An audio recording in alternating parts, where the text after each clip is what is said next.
আবু বকরের সামনে আজরাইল, আমার সামনে ওই অন্ধকার কবর। আজ আমার সম্মান আত্মীয়তার কোনো অভাব নাই, আমার ডানে বামে ভক্তবৃন্দের অভাব নাই, কিন্তু আমার সামনে যেদিন মরণের জন্য আজরাইল এসে হাজির হয়ে যাবে, আমার জামা কাপড় খুলিয়া 3টা সাদা কাপড়ের প্যাকেট বানায় অন্ধকার কবরে রেখে সবাই চলে যাবে। জানা নাই কত হাজার বছর ওই কবরে আমার কাটাইতে হবে। হাসরের ময়দানে উঠতে হবে, আমার আল্লাহর আদালতে দাঁড়াইয়া হিসাব দিতে হবে। ও বকরির বাচ্চা, তোমার তো হিসাব নাই, জান্নাত নাই, জাহান্নাম নাই। আমি আবু বকরের ভয়, আমার উপরে জান্নাত, এক পার্শ্বে জাহান্নাম। আল্লাহ যদি আমাকে দয়া না করেন, আমি জান্নাতের দরজায় যেতে পারবো না। মদিনার নবী বলেন, 500 বছর ইবাদত করনেওয়ালাকে আল্লাহ একদিন হাসরের ময়দানে ডেকে বলবেন, এ ইবাদত করনেওয়ালা, তুমি জান্নাত চাওনি? বলে চাই। কেমনে চাও? আমি মাওলার দয়া নাকি ইবাদত? কয় ইবাদত। আমার আপনার দয়া নয়, আমার 500 বছরের ইবাদতের বিনিময়ে জান্নাত দান করবেন। আল্লাহর নবী বলেন, এই কথা বলার পরে আল্লাহ বলবে, ফেরেশতা, এই ইবাদত করনেওয়ালাকে একটু সাইডে নিয়ে দাঁড় করাও। কিছু দূর নিয়ে বসায় রাখা মাত্র হঠাৎ দেখবে শরীরের মধ্যে গরম তাপ আসতেছে, জাহান্নামের আগুনের গরম, সূর্যের গরম। হঠাৎ কলিজা শুকায় যাবে, পানির পিপাসা লাগবে, জিজ্ঞাসা করবে, একটু আমাকে পানি দাও। আল্লাহ বলবে, ফেরেশতা, 1 গ্লাস পানি নিয়ে তার সামনে ঘুরো। ফেরেশতা পানি নিয়ে বলবে, নাও, কার পানি লাগবে? 500 বছরের ইবাদত করনেওয়ালা বলবে, আমাকে একটু পানি দাও। এমনি দিব না। কেমনে দিবা? বলে, বিনিময়ে দেওয়া লাগবে 1 গ্লাস পানি। আমার বিনিময়ে যদি দাও, 500 বছরের ইবাদত হলো আমার 1 গ্লাস পানির দাম। আল্লাহর বান্দা বলবে, আমি আগে জীবনটা বাঁচায় নেই, আগে আমারে পানি দাও, ইবাদত নিয়ে যাও 500 বছরের। এবার পানির পিপাসা মিটবে না, বলবে, আরেকটু পানি দিবানি? কয় ইবাদত দাও, দিব। কয় ইবাদত নাই। কয় পানিও নাই। এই অবস্থায় বান্দা মাওলার দরবারে সিজদায় পড়ে বলবেন, ও দয়ার মালিক, দয়া করে মাফ করে দাও। 1 গ্লাস পানির দাম যদি 500 বছরের ইবাদত দিতে হয়, এই জীবনে তো কম পানি পান করি নাই, এই জীবনে তো কম পানি অপচয় করি নাই। চিন্তা ভাবনা করে যে ফলাফল আসলো, তোমার দয়া আর রহমত ছাড়া জান্নাত পাওয়া যাবে না। আল্লাহর নবী বলেন, বান্দা যখন আল্লাহর দয়ার কাছে বিনয়ী হয়ে যাবে, আল্লাহ বলবে, যা, আমার দয়ায় তোরে জান্নাত দিয়ে দিলাম। আতিনা ফি দারে দুনিয়া না হাসান, আতিনা ফি দারে উকবা না হাসান, ইয়া গিয়াসাল মুস্তাগীসিন হদিনা লাফতিখারা বিল উলুমে ওয়াল গিনা। ইবাদত করলে বাহাদুরি করার কোনো কায়দা নাই, বরং আল্লাহর মোহাব্বত আসবে ইবাদতের মাধ্যমে। তবে মূল ইবাদত না, আল্লাহর মোহাব্বত বেশি আসবে ওভার ইবাদত করার দ্বারা। ওভার ইবাদত মানে 5 ওয়াক্ত নামাজ পড়া মূল ইবাদত, মূল ডিউটি। ইশরাক, আউয়াবিন, চাষ, তাহাজ্জুদের নামাজ ওভার ডিউটি। রমাজানে রোজা রাখা মূল ডিউটি, অন্য সময় রোজা রাখা ওভার ডিউটি। যেই বান্দা ওভার সময় দিয়ে আমার আল্লাহর ইবাদত করবে, আমার আল্লাহ তাকে এমন আলাদা পাওয়ার দান করবেন, যেই পাওয়ার সাধারণ কোনো মানুষ পাবে না। এই জন্য আল্লাহর নবী পর্যন্ত যার গুনাহ নাই, ওই নবী সারা রাত ইবাদতে কাটায় দিয়েছেন। আল্লাহর ইবাদত করি আবার কান্না করেছেন। আবু বকর কান্না করেছেন, কারণ আপনি আমি ইবাদত করি কিন্তু বাহাদুরি করার সুযোগ নাই। যারা জান্নাতের টিকিট পেয়ে গেলেন, এরপরও তারা জীবনভর কান্না করেছেন। আপনার আমার কোনো এলেম নাই, আমল নাই, ইবাদত নাই। হিসাবটা যদি একটু চিন্তা করে দেখি, হিসাব মিলাইতে থাকি, আমার এই 40-50 বছরে জীবনে যেইভাবে নামাজ পড়া দরকার, একটা দিনও সেইভাবে আল্লাহকে সেজদা দিতে পারি নাই। যেই সেজদা দিলে আল্লাহ কুদরতের কদম আমার কপালে ঢুকাইয়া দিবেন, ওই সেজদা দিতে পারি নাই। যেইভাবে আল্লাহরে ডাকা দরকার আমার আল্লাহ শুনবেন ওইভাবে ডাকতে পারি নাই। ডাকতেছি, জবানে জিকির করতেছি, আবার গীবত শিকায়াত মিথ্যা কথা বলতেছি, অন্তরে কিবির হাসাদ হিংসা নিয়ে চলতেছি। এই জন্য ইবাদত যাও করলাম মনে হয় যেন তারও কোনো অস্তিত্ব আল্লাহর কাছে নাই। অতএব আমাদের কি পরিমাণ কান্না দরকার।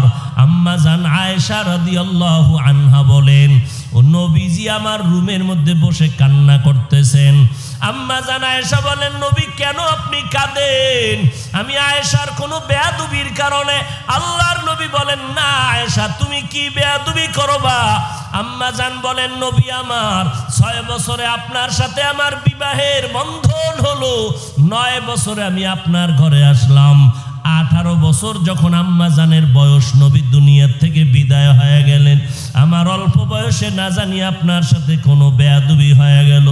আমার নবী বলেন, না রে আয়েশা, আমি কান্নার কারণ হাসরের ময়দানে ভয়ঙ্কর হালাতের কথা আমার অন্তরে জমা হয়ে গেল। এমন কঠিন অবস্থা হবে সেদিন নবীরা পর্যন্ত যাদের গুনাহ নাই নাফসি নাফসি বলে কান্না করবে। ওই সময় আম্মা জান আয়েশা বলেন, নবী সমস্ত নবীরা যদি কান্না করেন উম্মতের ভুলিয়া নিজেদেরকে বাঁচানোর জন্য, ও নবী আপনি তখন কি করবেন? দু জাহানের সরদার মায়ার নবী বলেন, আয়েশা ওই সময় আমি আমাকে বাঁচানোর চিন্তা করব না, আমি আমার মাওলার দরবারে মাকামে মাহমুদে সিজদায় পড়ে কাঁদবো আর বলবো, আল্লাহ আমার উম্মতের বাঁচাও, আমার একটা উম্মত যেন জাহান্নামে না যায়। ও পর্দার আড়ালের মা বোনেরা, আপনারা তো হাফেজে কোরআনের মা, আউলিয়ায়ে কেরামের মা, আম্বিয়ায়ে কেরামের মা, আসাত আল্লাহওয়ালাদের মা। আপনারা নবীর স্ত্রী আয়েশা রাদিয়াল্লাহু আনহার মতো নারী, খাদিজা রাদিয়াল্লাহু আনহার মতো নারী, ফাতেমা রাদিয়াল্লাহু আনহার মতো নারী। ফাতেমা নবীর এত আপন আদরের কন্যা, চতুর্থ কন্যা, সর্বশেষ। যেই ফাতেমা রাদিয়াল্লাহু আনহার কারণে আজকে নবীর আওলাদ এই জমিনে এখনো জিন্দা। ফাতেমা রাদিয়াল্লাহু আনহা বলেন, ইন্তেকালের আগে বলে, ও স্বামী আমার আলী, আমি ইন্তেকাল হওয়া মাত্র আমার জানাজাটা ঘরের মধ্যে দিয়ে দিও, বাইরে নামাবা না। কারণ আমার দেহ দুনিয়ার কোনো বেগানা দেখে নাই। ইন্তেকালের পরে যদি কেউ দেখে মন্তব্য করবে, মুহাম্মদের কন্যা ফাতেমার শরীরটা এত লম্বা এত মোটা ছিল। আমি এই মন্তব্যের পেছনেও যেতে চাই না। এরে নবীর উম্মতের দল, আমার মায়ার নবী যদি কান্না করতে পারেন, সাহাবায়ে কেরাম কান্না করতে পারেন, এই ময়দান বড় দামি কান্নার ময়দান, আল্লাহওয়ালাদের ময়দান, আল্লাহর মারিফত অর্জন করার ময়দান। এক ফোঁটা চোখের পানি ফেলতে পারলে আল্লাহ মারিফতের দরজা খুলে দিবেন। আল্লাহর কাছে চোখের পানি না আসলে বাহানা করলেও সওয়াব। আল্লাহকে যদি বলতে পারি অন্তর দিয়া, ও দয়ার মালিক, এই ময়দানে তুমি দয়া করে নিয়ে আসছো, অন্তত আমাদের অন্তরে সবার হেদায়াতের নূর দান করো, তোমার মারিফতের নূর অন্তরে দান করো, তোমার ওলিদের নেক নজর নিয়ে যাওয়ার তৌফিক দান করো। যেই ইবাদত করলে তোমার মোলাকাত সহজ হবে, ওই ইবাদত করার আমাদের তৌফিক দান করো। আল্লাহ আমাদের সবাইকে সঠিকভাবে নবীর তরিকায় ইবাদত করে আল্লাহর মারিফত অর্জনের তৌফিক দান করেন, আমিন। সুবহানাল্লাহি ওয়া বিহামদিহি, সুবহানাকাল্লাহুম্মা বিহামদিকা, আশহাদু আল্লা ইলাহা ইল্লা আনতা, আস্তাগফিরুকা ওয়া আতুবু ইলাইক।